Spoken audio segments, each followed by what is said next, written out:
الحمد لله وكفى وسلام على عباده الذين اصطفى أما بعد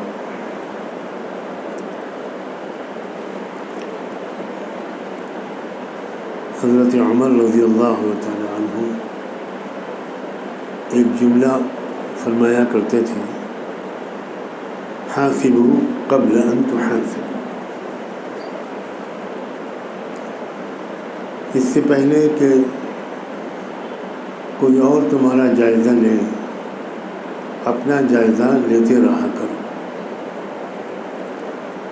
یہ انتہائی قیمتی مشورہ اور نصیحت ہے۔ دو طرح کے انسان دنیا میں ہوتے ہیں، ہو سکتے ہیں اور ہوتے ہیں۔ کچھ انسان وہ ہوتے ہیں اور وہ کم ہوتے ہیں جو اپنا جائزہ لیتے رہتے ہیں۔ اپنا جائزہ لینے کا مطلب یہ نہیں کہ میری آمدنی کتنی بڑھ رہی ہے، بلکہ یہ کہ میرا کردار کیسا ہے، لوگوں کی رائے میرے بارے میں کیا ہے، میرے چہرے پر مسکراہٹ رہتی ہے یا تناؤ رہتا ہے، میرا غصہ میرے قابو میں ہے یا میں غصے کے قابو میں ہوں، میں وعدہ پورا کرتا ہوں یا وعدہ خلافی کرتا ہوں، میں وقت کا پابند ہوں یا لاپرواہ ہوں، میں سچ ہی بولتا ہوں، جھوٹ کبھی نہیں بولتا، یا سچ اور جھوٹ دونوں بولتا ہوں۔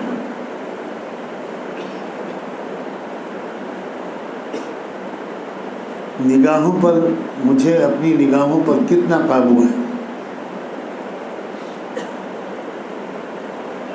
زبان پر کتنا قابو ہے، کسی دوسرے کی ترقی اور کامیابی سے مجھے اپنی ترقی اور کامیابی کی طرح خوشی ہوتی ہے یا جلن ہوتی ہے، حسد ہوتا ہے، جلسی ہوتی ہے۔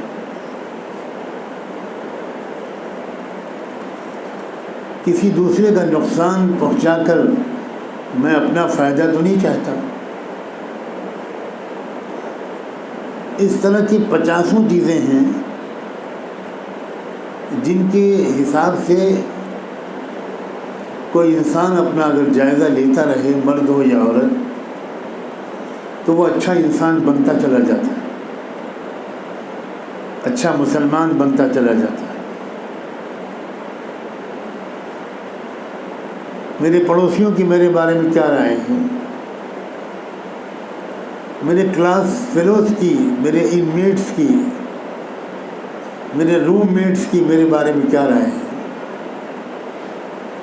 میرے سبارڈینیٹس کی، میرے ماتحت اسٹاف کی میرے بارے میں کیا رائے ہے، میرے جونیئرس اور میرے سینئرس کی میرے بارے میں کیا رائے ہے، میری ماں مجھ سے 100% خوش ہے یا بس مجھ کو برداشت کر رہی ہے مجبوراً، میرے والد مجھ سے اچھی طرح خوش ہیں، میں ان کی آنکھوں کی ٹھنڈک بن رہا ہوں، میری بہنوں کی میرے بارے میں کیا رائے ہے، میں شادی شدہ ہوں تو میری بیوی کی میرے بارے میں کیا رائے ہے، میری بہوؤں کی میرے بارے میں کیا رائے ہے، میرے داماد کی میرے بارے میں کیا رائے ہے۔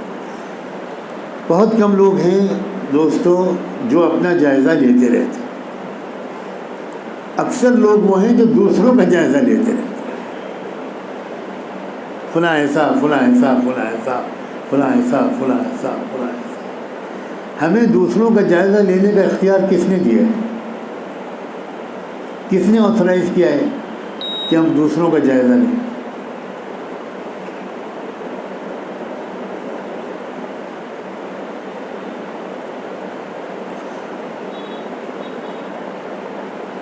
اتنے آسان ترکیب ہے امپرومنٹ کی، اپنے کیریکٹر کو امپروو کرنے کی، اپنی شخصیت کو بہتر بنانے کی، کہ ہم خاموشی سے اپنا جائزہ لیتے رہیں۔ اس میں کوئی مجاہدہ بھی نہیں ہے، یہ بھی نہیں ہے کہ آپ کو لمبے سفر کرنے پڑے. صرف سنجیدگی سے اپنے بارے میں سوچنا ہے. یہاں تو مجھے ایسے لوگ نہیں مل پاتے، میرا ہی کمی ہے، لیکن ملک کے دوسرے علاقوں میں، خاص طور پر ساؤتھ انڈیا میں نارتھ انڈیا کے بارے میں بہت ہی، اب آگے میں جملہ خالی چھوڑتا ہوں، فل ان دا بلینکس. یہاں ہر شخص جو ہے وہ علامہ ہے، ہر شخص بہت بڑا کریٹیک ہے. یہاں ناقابلیت مسئلہ نہیں ہے، یہاں قابلیت مسئلہ ہے. یہاں ہر شخص انتہائی قابل ہے. مولانا کوثر صاحب ہی جھیل سکتے ہیں، میرا تو آب و دانہ ہی اللہ نے اٹھا لیا یہاں سے. کبھی کبھی اپنی اصلاح کے لیے اللہ مجھے یہاں بھیج دیتے ہیں، لیکن ساؤتھ انڈیا میں یہ صورتحال نہیں. میں وہاں ایسے کم سے کم 150-200 نوجوانوں کو جانتا ہوں، پروفیشنلز کو، ینگسٹرز کو، ایون فیمیل کو بھی، کہ جنہوں نے جب یہ میری زبان سے بات سنی یا کسی کے زبان سے سنی تو انہوں نے اپنا جائزہ لینے کے لیے ایک باقاعدہ ڈائری بنا لی اور اس میں کالم لکھ لیے، بہت سارے کالم. میں اپنی آئی سائٹ کو کنٹرول کرتی ہوں یا کرتا ہوں کہ نہیں، میری زبان کیسی ہے، لوگوں کی رائے میرے بارے میں کیا ہے، میرا بیہیویئر کیا ہے، وعدے کے سلسلے میں میرا بیہیویئر کیا ہے، کتنی لالچی ہوں یا کتنا لالچی ہوں میں، سچ بولتا ہوں اور سچ پر جمع رہتا ہوں، یا ذرا سا نقصان کا خطرہ ہوتا ہے میں فوراً جھوٹ بول دیتا ہوں. یہ لوگوں نے خود اپنی ڈائری بنا لی اور مجھے اس ڈائری کو چوم لینے کا دل چاہا جب انہوں نے 6 مہینے کے بعد وہ ڈائری دکھائی کہ میں کب سے اپنا جائزہ خود لے رہا ہوں. جیسے روزانہ کم سے کم ایک بار انسان اپنا چہرہ آئینے میں ضرور دیکھتا ہے، ویسے ہی میں اپنا کیریکٹر کو اس ڈائری کے آئینے میں روز دیکھتا ہوں. اور پھر میں اپنے نیئر اینڈ ڈیئر ون سے، قریبی لوگوں سے پوچھتا ہوں، بتاؤ میرے اندر کوئی امپرومنٹ آیا. اپنی بیوی سے پوچھتا ہوں، میں بڑا غصے ور چڑچڑا تھا، ذرا سی بات پر تم کو ڈانٹ دیتا تھا، میں پچھلے 6 مہینے سے کوشش کر رہا ہوں، بتاؤ کوئی تبدیلی آئی کہ نہیں آئی. تو وہ مجھے مٹھائی کھلاتی تھی کہ بڑی تبدیلی آ گئی، اللہ کا شکر ہے. پڑوسیوں سے پوچھتا ہوں، آفس کے ساتھیوں سے پوچھتا ہوں. اب 2 شکلیں ہیں، یا تو ہم اپنا جائزہ خود لیں تو اس میں بہت زبردست فائدہ ہے، کوئی بدنامی نہیں ہے، کسی کو خبر بھی نہیں ہوگی، یہ بالکل اپنے ایک پرائیویٹ معاملہ ہوگا اور بڑی آسانی سے ہم اپنی اصلاح کرتے ہیں.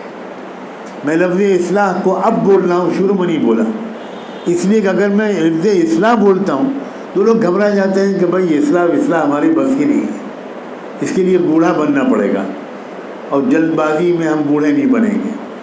اصلاح کا لفظ ہی نہیں بول رہا ہوں، اپنے کیریکٹر کو بہتر بنانا، اپنی شخصیت کو بہتر بنانا، اپنے اخلاق اور رویے اور بیہیویئر کو بہتر بنانا، زندگی کے بارے میں جو ہمارا اوور ویو ہے اس کو ہم بہتر بنائیں.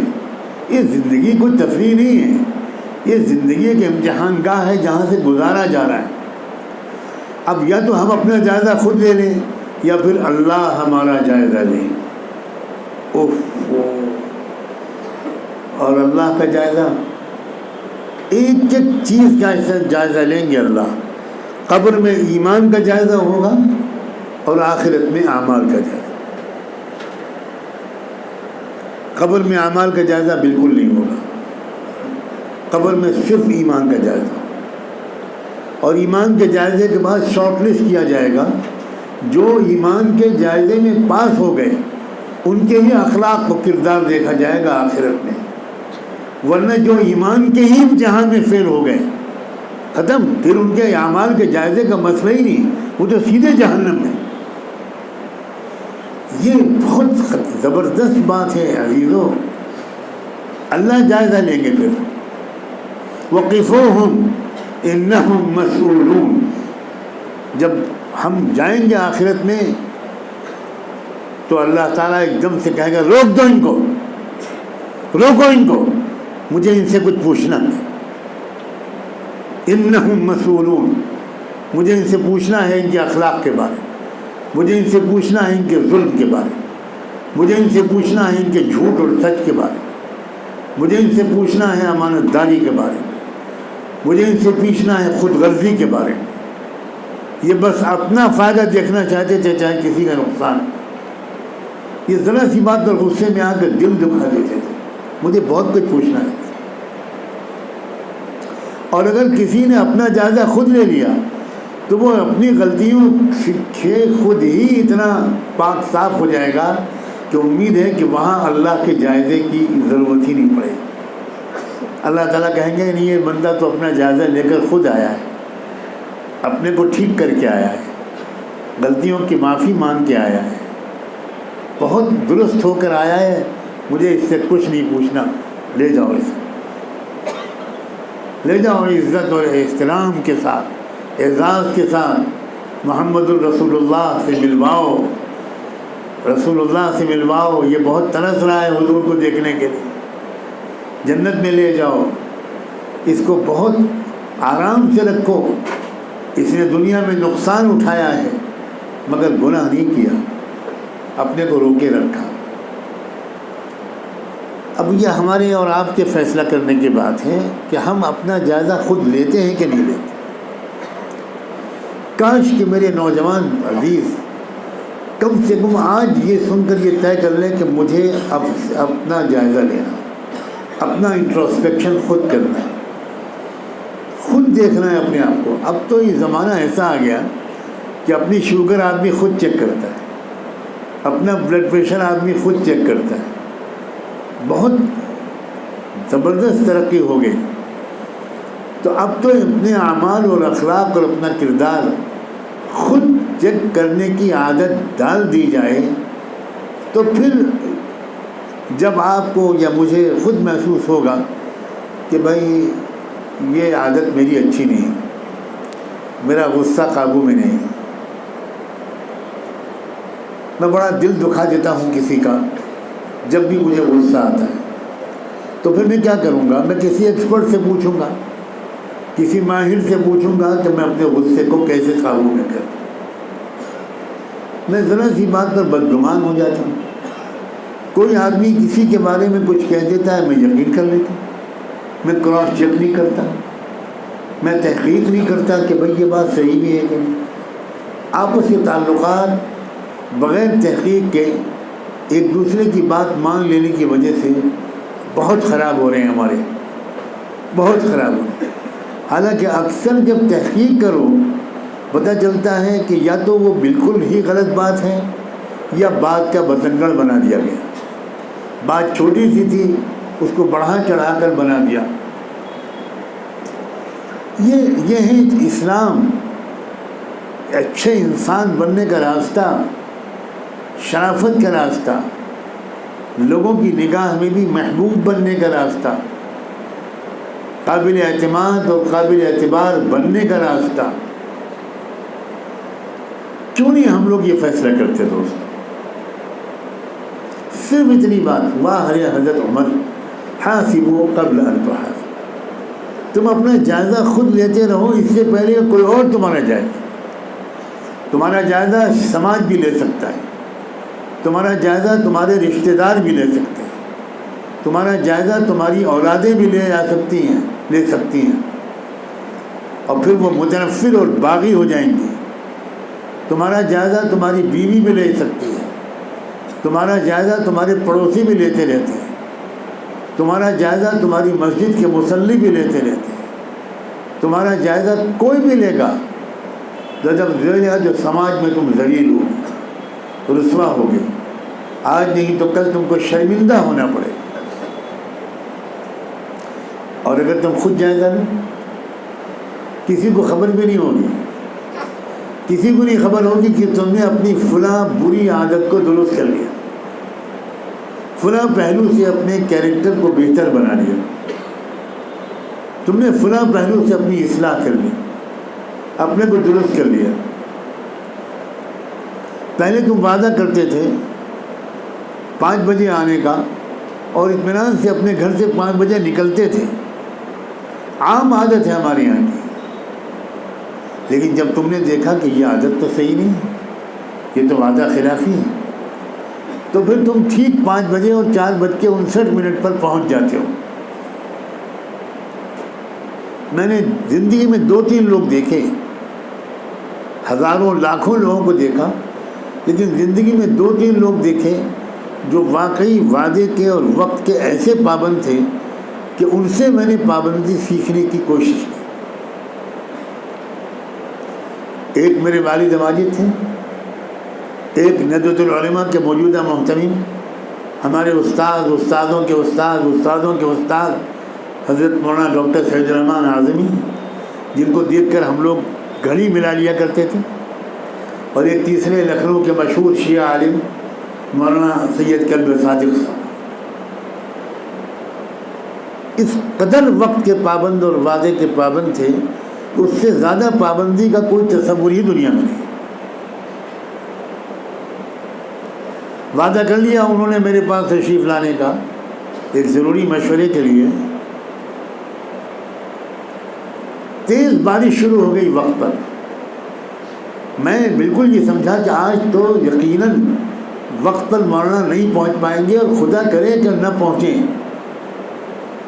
لیکن ٹھیک وقت پر گھنٹی بج گئی اور میں نکلا باہر, تو وہ بارش میں بھیگے ہوئے شرابور, کیونکہ وہ بائک پر آئے تھے, لیکن انہوں نے راستے میں بائک روک کر بارش کے رکنے کا انتظار نہیں کیا, اس لیے کہ وعدہ وقت پر پہنچنے کا ہے, لیٹ ہو جاؤں گا. یہ ہے مسلمان, یہ ہے ایک اچھا انسان. ہم لوگوں نے ان چیزوں کو بہت لائٹلی لیا. یعنی انڈیا, پاکستان, بنگلہ دیش کا کوئی آدمی وقت پر آ جائے تو یقین نہیں آتا. آدمی گھڑی دیکھنے لگتا ہے کہ میری گھڑی غلط تو نہیں ہو گئی, انہوں نے 5 بجے آنے کو کہا تھا, یہ واقعی 5 بجے آ گئے, یہ کیسے ہو سکتا ہے.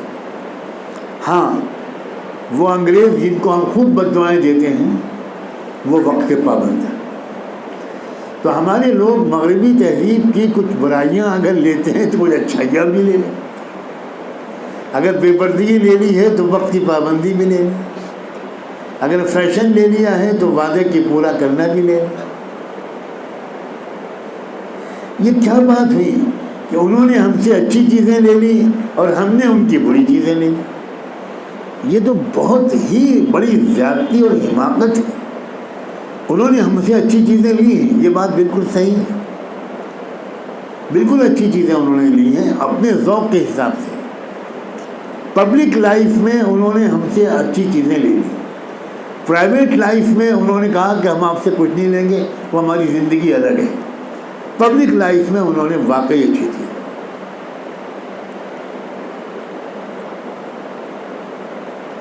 کبھی کبھی وہ خود کہتے ہیں, جب میرا ان یورپ کے ملکوں میں جانا ہوتا ہے, وہ خود کہتے ہیں کہ یہ چیزیں ہمارے لوگوں نے آپ سے لی تھیں, اسلام سے لی تھی. ریسرچ ہوا اس کے اوپر, اسپین میں باقاعدہ ریسرچ ہوا کہ مسلمانوں کی اتنی ترقی کا راز کیا ہے.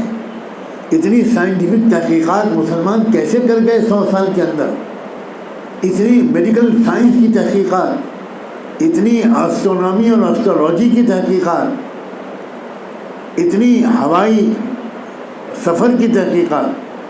شاید آپ میں سے کچھ پڑھے لکھے لوگوں نے پڑھا ہوگا کہ جب پہلا روس کا خلائی جہاز اسپیس میں گیا ہے تو واپس آنے کے بعد ان خلابازوں نے یہ بیان دیا تھا, اور اللہ کا شکر ہے کہ ان کی زبان سے یہ بات نکل گئی, اگرچہ میں نے سنا ہے کہ بعد میں ان کو پنش کیا گیا کہ یہ بات تم نے کیوں کہہ دی. انہوں نے کہا کہ ابن رشد کی ایک کتاب سے ہم کو خلائی سفر کا پورے اصول معلوم. مسلمانوں کا بہت بڑا سائنسداں ابن رشد گزرا ہے, اس کی ایک کتاب ہم کو مل گئی. اس جو قلمی کتاب تھی وہ کسی اور کو نہیں ملی, ہم کو ملی, تو ہم نے اس سے رہنمائی لے کر یہ اسپیس میں اور خلا میں سفر شروع کیا. سب جانتے ہیں کہ سرجری آپریشن سب سے پہلے مسلمانوں نے کیا. پیر کا آپریشن سب سے پہلے مسلمان سرجن ابن الحیثم نے کیا. آنکھ کی سرجری سب سے پہلے مسلمان سرجن ابن حزم نے کیا. ساری دنیا میں یہ یورپ اور امریکہ کی لائبریری میں تو محفوظ ہے سب. ابن سینا جو سب سے بڑے حکیم تھے، ابن سینا ان کا نام بدل دیا گیا ابن سینا تاکہ کوئی پہچان نہ سکے کہ یہ ابن سینا تھے. ساری میڈیکل سائنس ابن سینا کی جو کتاب ہے القانون، القانون پر ہے پوری میڈیکل سائنس، پوری اناٹمی، پورا فزیولوجی، پوری ایمبرایولوجی، ماں کے پیٹ میں بچہ کیسے بڑھتا پلتا شروع ہوتا ہے اور آخر گر جاتا ہے. اس کے ایکسپرٹس مسلمان ڈاکٹرز تھے، مسلمان سائنسداں تھے. انہوں نے ان کی پوری تحقیقات کی اور مسلمانوں نے وہ سائنسی تحقیقات قرآن مجید سے لی. قرآن مجید کے اندر ایسی بہت سی آیتیں ہیں. ابھی تقریباً 25-30 سال 40 سال ہوئے ہوں گے جب فرانس میں ایک گائنیکولوجی ڈاکٹر نے، ایمبرولوجی کے ڈاکٹر نے اسلام قبول کیا. ایک فرانس کے سائنسداں نے سعودی عربیہ کے کیپٹل ریاض میں ایک سیمینار میں ان کا لیکچر ہوا، میں بھی اس میں شریک تھا.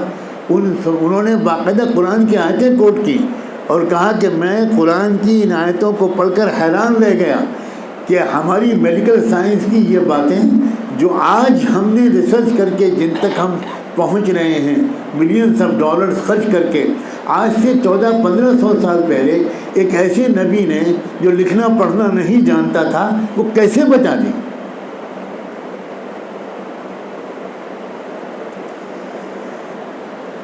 اس لیے میری بہت گزارش ہے آپ سب سے، آپ خوش نصیب ہیں کہ آپ ایک ایسے علاقے میں رہتے ہیں اور ایک ایسی مسجد میں آپ نماز پڑھتے ہیں جو جس کی سوسائٹی اس مسجد میں درس قرآن کا اہتمام کرواتی ہے.